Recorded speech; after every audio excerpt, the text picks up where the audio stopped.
두타남은 그 해당 그룹 내에만 사귀는 여자가 7명이 있었어요. 이 회원들하고 일주일에 한 서너 차례씩 다 같이 만나요. 아주 작은 정보 하나로 다 알 수 있어요. 삐꾸 새끼들의 이 패턴이 다 비슷해요. 두타남을 잡게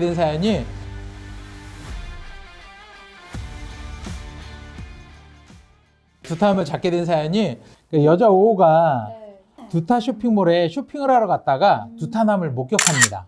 그래서 이게 두타남입니다. 네. 두타남을 몰래 미행을 하면서 곧장 남자 1호한테 연락을 합니다.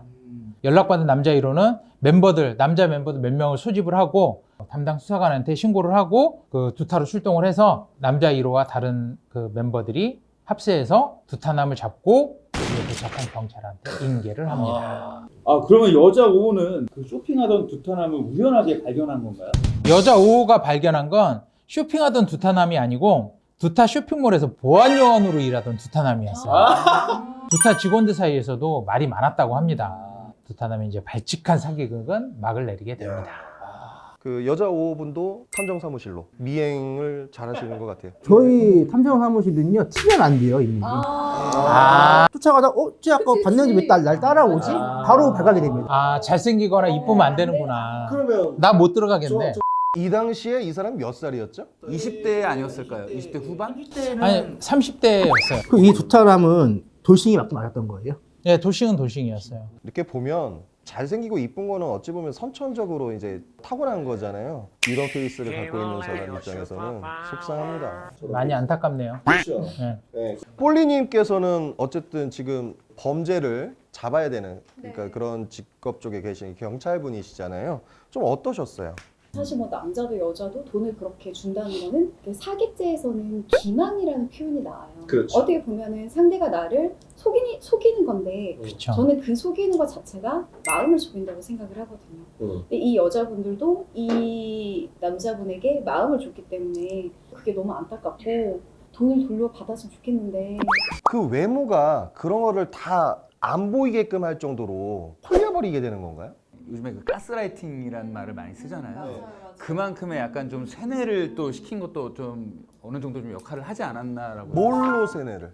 어떤 부분이? 그거는 이제 그렇죠. 왜? 그 여자의 마음을 움직인 거죠. 아니, 저는 근데 그 여성분들 마음을 좀 이해를 해요. 예. 저는 제 와이프 외모에 반해서 연애하고 결혼했거든요. 뭐지? 여기서 갑자기 방송 안 하시고 싶으세요? 외모도 한몫하겠지만은 인지도하고 이제 시선 빠이라는 게 있어요. 이 사람은 그런 카페 단체에서 자기가 이미 인지도 얻어놓은 거잖아요. 그렇죠. 여자들은 자기네들이 여기에 소속되어 있다는 그런 자부심 갖고 있는 거예요. 남들이 여기 되게 들어오고 싶어 하는 거잖아요. 그러니까는 난 여기 소속되어 있다. 그런 만족감 때문에 이 남자가 더 빠질 수가 없는 거고 여기는 아무나 못 들어오는 데야. 이 남자가 지금 되게 핫해. 이런 방에 들어오려면은 규정이 있어. 이게 어떤 방법이냐면 사이비 종교에서 이런 방법 안 써요.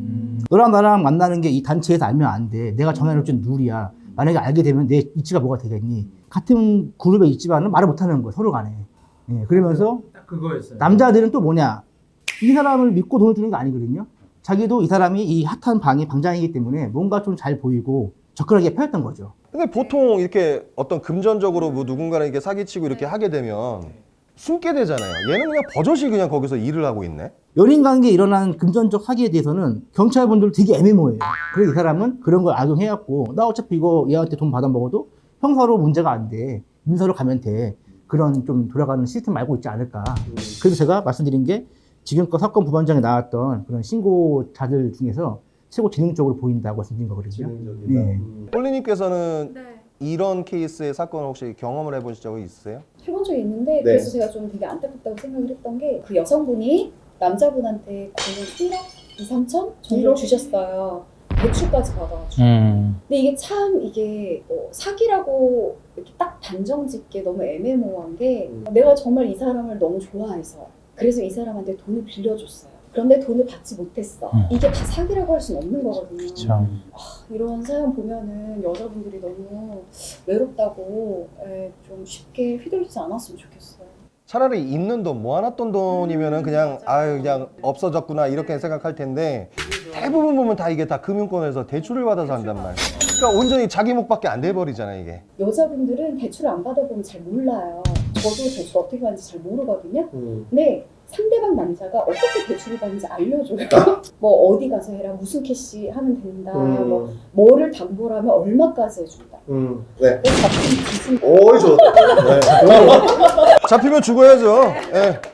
마무리 전에 오늘 사건에 대해서 저희가 이제 또 전문가, 왜냐하면 우리들끼리 또 백날 얘기해봤자 필요가 없습니다. 네. 예, 현직 변호사님에게 직접 한번 들으면서 짚고 넘어가 보도록 하겠습니다. 자, 변호사님 부탁드립니다.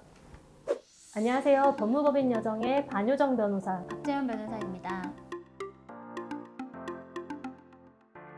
연인이나 친구, 지인 사이에서 돈을 빌려줄 때는 뭐 변제기, 이자 이런 거 정하지 않고 차용증 계약서 작성하지 않고 돈을 빌려주는 경우가 굉장히 많아요. 근데 나중에 돈을 받는 과정에서 작성하지 않았던 차용증, 계약서가 문제되고 그렇게 아실 수가 없거든요. 그래서 대여금 소송을 하다 보면 그 돈이 빌려줘서 갚아야 되는 건지 아니면 투자한 거기 때문에 갚아줄 이유가 없는 건지 중요한 것인지 돈을 빌려간 행위가 형사상 사기인지 아니면 그냥 민사상 소비 대차 행위인지 이런 견해나 해석의 다툼이 상당히 많습니다. 그렇다면 돈을 빌리는 행위가 차용 행위인지 아니면 사기인지 돈을 못 갚는다고 해서 모두 사기죄가 성립하는지 박재현 변호사님께서 설명을 좀 해주시겠어요? 네, 그 형법 제347조는 사기죄에 대해서 이렇게 규정하고 있습니다. 사람을 기망하여 재물의 교부를 받거나 재산상의 이익을 취득한 자는 10년 이하의 징역 또는 2천만 원 이하의 벌금에 처한다.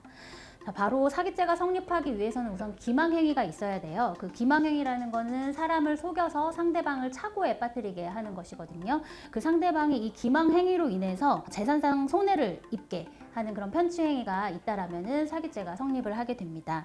그런데 예를 들어서 용도를 속여가지고 돈을 빌리는 경우가 있어요. 오늘 사연 같은 경우에도 두타남이 용도를 속여서 돈을 빌리는 경우가 있거든요. 카드나 돈을 빌릴 때 다른 여자랑 데이트할 때 쓰겠다라고 했으면은 당연히 돈을 빌려주거나 카드를 빌려주지 않았겠죠. 근데 그런 용도를 속였기 때문에 지금 돈이나 카드를 빌려주게 된 상황이기 때문에요. 사기죄가 성립을 할 수가 있고 또 돈을 빌릴 당시에 언제 갚겠다라고 약속을 하면서 자신의 변제 능력, 변제 계획을 이야기를 하는 경우가 있거든요.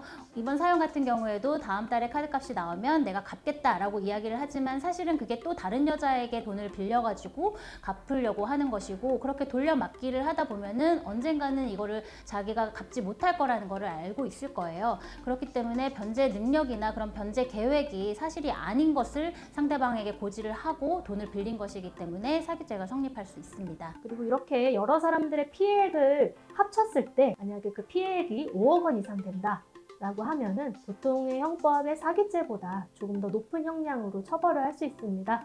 바로 특경법, 특정 경제 범죄 가중 처벌에 관한 법률에 의해 따라서요 3년 이상의 유기징역의 형을 선고할 수 있습니다. 특히 연인 사이의 금전거래는 굉장히 주의를 하셔야 되는데요. 바로 대여행위인지 증여행위인지 부분이거든요. 그 증여는 그야말로 선물처럼 주는 것이기 때문에 나중에 돌려받을 수가 없어요. 이별을 한 다음에 돌려달라고 하는 경우가 굉장히 많은데 거의 대부분 돌려받을 수가 없고요. 상대방이 증여받은 것이기 때문에 갚을 이유가 없다라고 주장을 하면은 어쩔 수가 없는 경우가 대부분입니다. 그래서 그 친한 사이, 연인 사이의 금전거래라도 가능하다면 차용증을 써두시는 것이 좋습니다. 그 대여 금액이라던가 이자, 변제 기일, 그리고 그런 사용 목적 같은 거를 자세하게 적은 차용증을 쓰시면 좋겠고요. 만약에 차용증을 쓸 수 있는 상황이 아니다라고 한다면 뭐 문자, 카톡, 통화 내역 같은 걸로 증거를 남겨놓으셔서 언제까지 갚을 거고 내가 얼마를 빌렸다라는 그런 증거를 남겨놓으시면 나중에 변제를 받으실 수가 있습니다. 지금까지 그 금전거래에 대해서 이게 증여인지 사기인지 단순한 민사상 채무 불이행인지에 대해서 개괄을 해드렸는데요. 궁금하신 점이 있으면 댓글이나 아니면 저희 전화번호로 문자 남겨주시면 친절한 답변 드리도록 하겠습니다. 이상 법무법인 여정의 반효정 변호사 박재현 변호사였습니다. 네, 감사드리고요. 각자 이제 한 줄 평으로 오늘 사건부 반장을 마무리하도록 하겠습니다. 남의 눈에 눈물 나게 하면은 무조건 제 눈에 피물 납니다. 그러니까 죄짓고 살지 말고 언젠간 다 걸리니까는 그냥 착하게 살아라 말하고 싶습니다. 네, 감사드립니다. 자, 고니님 어떠셨습니까? 아까도 얘기했지만 그 사기를 치려고 하는 그 아주 잘생기고 그 키 큰 그런 새끼들에게 한마디 하겠습니다. 제발 마음 가지고 장난치지 마라 이 새끼들아. 볼리님은 어떻게 좀 들으셨습니까? 다른 사람을 이렇게 속이는 것, 그래서 금전적으로 무언가를 취하는 것, 이런 것 자체가 사기가 될 수 있으니까 돈이 오고 가진 않았으면 좋겠어. 돈 거래는 가족이랑도 하지 말자. 가족이라고 네. 하지만. 네. 자주 나오는 얘기 중에 하나예요. 맞습니다. 자, 영자님께서는 특별히 또 하실 말씀. 저는 입법부, 사법부, 행정부, 수장님들, 높은 곳에 계신 분들한테 한 말씀 드리고 싶어요. 정말 돈 많은 사람들은, 부자들은 사기 당하더라도 좋은 변호사 사서 강력하게 처벌하고 하시겠지만, 사회적 약자들은 이런 사기를 당해도 경찰에 고소하고 검찰 해도 변호사 도움 받기 힘들어요. 이런 분들, 사회적 약자들한테 그 사기치는 놈들을 더 강력하게 주셨으면 좋겠습니다. 마음은 돈으로도 못 산다라고 하잖아요. 그 몇 푼 되지도 않는 돈을 가지고 한 사람의 그 좋은 마음, 안 좋은 쪽으로 이렇게 만들지 않으셨으면 하는 게 꼭 드리고 싶은 말씀 중에 하나라고 싶습니다.